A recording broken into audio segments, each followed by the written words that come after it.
엔지 포스테코글루 감독의 지휘하에 토트넘은 이번 시즌에 큰 변화를 겪었습니다. 토트넘과 아스널의 다음 경기에서는 독창적인 장면과 팬들을 놀라게 할 장면이 예상됩니다. 스코틀랜드의 셀틱에서 성공을 거둔 엔지 포스테코글루 감독은 강력한 공격 철학과 적극적인 경기 스타일로 새로운 바람을 불러일으켰습니다. 엔지 포스테코글루의 방법은 일반적으로 많은 공 소유와 지속적인 압박을 포함합니다. 토트넘은 지난 여름 이적 시장에서 중요한 선수인 제임스 매디슨을 영입하며 적극적으로 활동했습니다. 제임스 매디슨은 훌륭한 패스와 득점 능력을 가진 창의적인 미드필더로서 미드필드와 공격진 사이에 중요한 연결고리로 기대되고 있습니다. 또한 팀은 다른 잠재력 있는 선수들과 계약을 체결하여 팀의 깊이와 품질 있는 백업을 증가시켰습니다. 전반적으로 토트넘은 엔지 포스테코글루의 현대적인 훈련 방법을 적용하여 공격과 수비에서 상당한 개선을 보여주었습니다. 팀은 현재 자신감과 높은 동기부여로 경기를 치르고 있으며 이는 최근 경기에서 분명히 나타납니다. 아스널은 미켈 아르테타, 아마트리안 감독의 지휘 아래에서 계속해서 자신의 플레이를 발전시키고 완성해 나가고 있습니다. 미켈 아르테타 아마트리안은 아스널의 전 선수이자 맨체스터 시티의 전 어시스턴트 감독으로서 펩 과르디올라의 철학을 아스널에 적용하여 유연한 공격 시스템과 견고한 수비를 구현했습니다. 아스널은 4-3-3 포메이션을 사용하여 수비와 공격 사이의 균형을 잘 유지하고 경기에서 유연성을 창출합니다. 이번 시즌 아스널은 데클란 라이스와 카이 루카스 하베르츠와 같은 주목할 만한 계약으로 이적 시장에서 적극적으로 활동했습니다. 데클란 라이스는 뛰어난 수비형 미드필더로서 미드필드를 통제하고 수비를 강화하며 카이 루카스 하베르츠는 공격의 창의성과 유연성을 제공합니다. 미켈 아르테타 아마트리아는 젊은 선수들과 노련한 스타들이 조화를 이루는 균형 잡힌 팀을 구축했습니다. 아스널의 현재 플레이는 공 소유와 측면 공격에서부터 빠른 방역을 통한 기회 창출까지 매우 다양합니다. 미켈 아르테타, 아마트리안 감독의 지휘 아래에서 아스널의 발전은 경기 결과뿐만 아니라 팀이 자신감과 명확한 전술로 경기를 치르는 방식에도 나타납니다. 토트넘은 손흥민과 리차리손 대 안드라데의 존재로 강력한 공격력을 보이고 있습니다. 손흥민은 프리미어리그에서 가장 위험한 공격수 중 하나로 위험한 상황에서 기회를 만들고 득점하는 능력을 가지고 있습니다. 리차리손 대 안드라데는 지난 시즌들에서 일정한 폼을 보이지 않았지만 개선을 보이며 방역 상황에서 큰 위협이 되고 있습니다. 또한 제임스 매디슨은 결정적인 패스를 만들고 정확한 마무리 능력을 가진 중요한 보강 요소입니다. 제임스 매디슨은 팀이 경기를 통제하는 데 도움을 줄 뿐만 아니라 동료들에게 많은 기회를 만들어줍니다. 그의 플레이 조율과 공간 찾기에서의 창의성은 토트넘이 경기 내내 위협적인 모습을 유지하는 데 기여합니다. 토트넘은 미키 반 드벤과 크리스티안, 가브리엘 로메로와 같은 질 높은 센터백들의 추가로 수비력을 향상시켰습니다. 이들의 등장으로 팀은 실점을 줄이고 수비의 안정성을 높였습니다. 특히 미키 반 드벤은 경기 읽기 능력과 공중볼 경합에 참여하면서 신뢰할 수 있는 수비수로 자리매김했습니다. 그러나 토트넘은 상대의 빠른 방역에 대응하는 데 어려움을 겪고 있습니다. 그들의 수비는 때때로 빠르게 위치를 회복하고 마크하는 데 부족하여 강력한 방역 능력을 가진 팀들에 대해 취약해질 수 있습니다.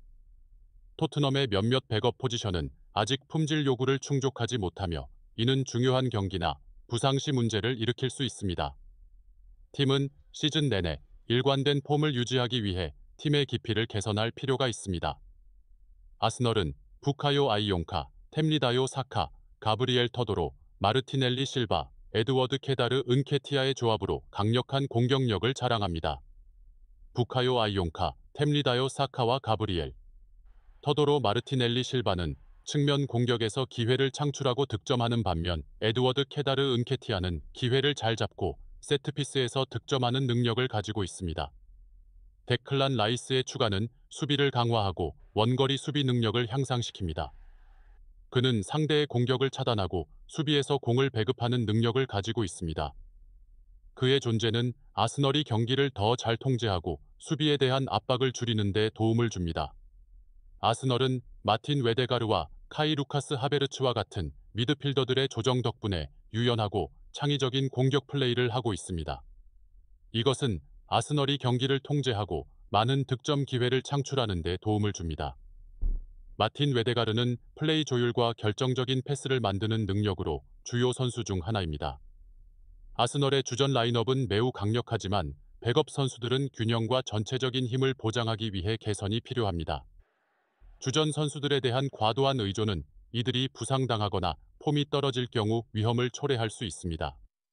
아스널은 대형 타이틀 경쟁을 위해 시즌 내내 안정성을 유지할 필요가 있습니다.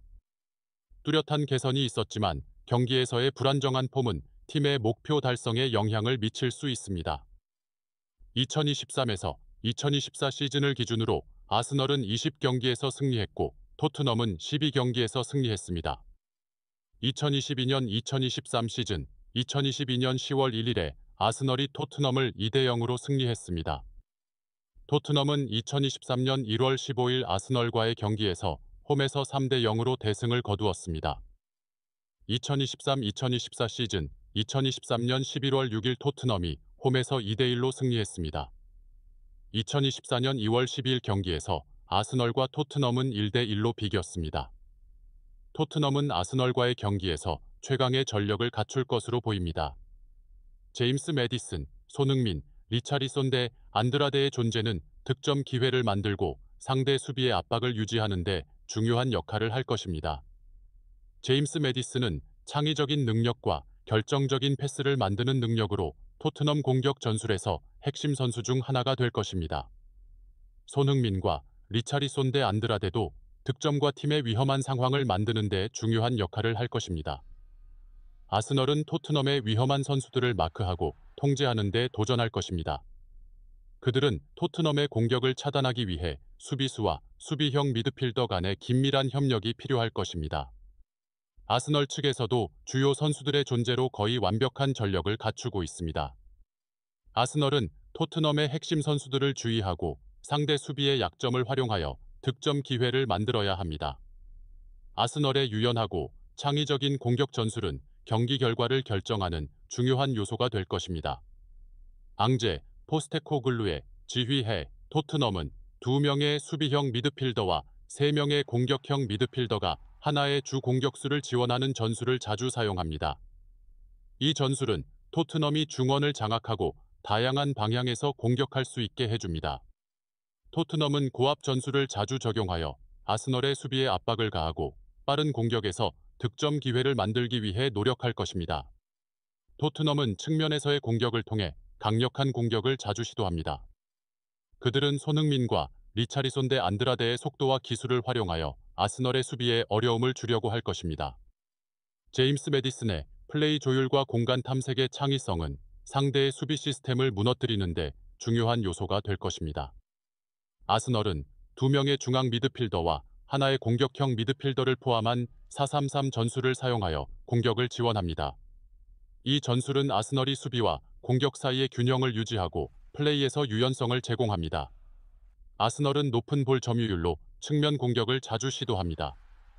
아스널은 중원을 장악하고 조화로운 공격에서 득점 기회를 만들려고 할 것입니다.